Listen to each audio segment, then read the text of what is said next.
This might look like a rejected Nintendo 64 game, but let me explain why this is actually really good. Baldi's Basics Classic, we gotta start here, okay? And this time, it's actually relevant. When you begin, this feels like a weird parody of these learning games. The gameplay is simple: collect a notebook, answer 3 questions, rinse and repeat 6 more times. But when you get to notebook 2, this happens.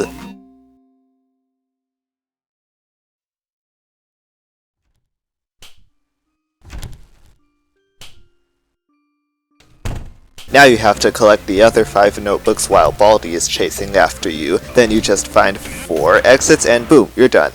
It's actually really hard. You see, whenever you get a question wrong, which is basically always, Baldi will get faster. When he says, "I hear every door you open," that's actually true. All of these things draw Baldi's attention, and he knows where they are in the schoolhouse too. There's a handful of items you can use to counter Baldi and his gang, but that's really the only advantage the game hands to you. Okay, now for Baldi's Basics Plus. With that title, you'd think it would just be more Baldi, right? And you're right.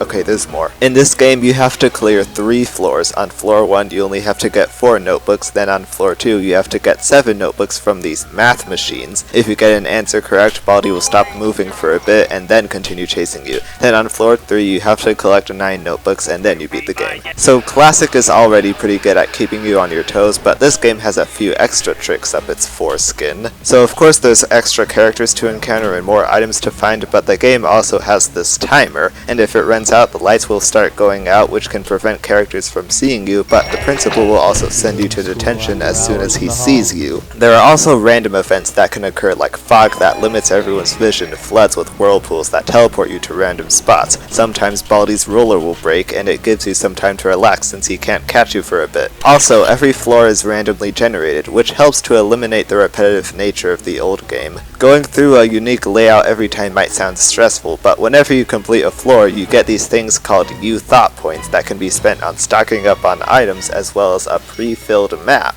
That said though, not every character will show up on a single floor, which also means not every item you acquire will be worth acquiring. So maybe it's best to save your points for something really useful. That should be it for the gameplay.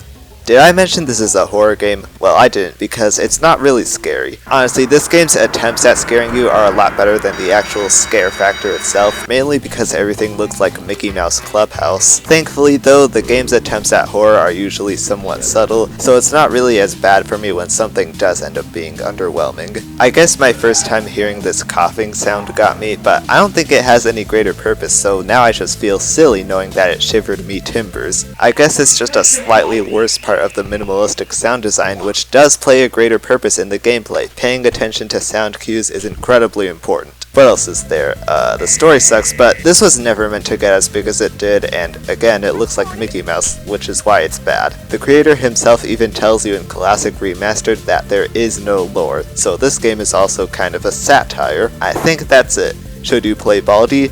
I think so. Should you play Baldi's Basics Plus? Yeah, but I'd recommend you wait for a discount. It won't be that bad. Steam sales are really generous. Anyway, do this. We're so close to 400 subs, and give me your Oreo.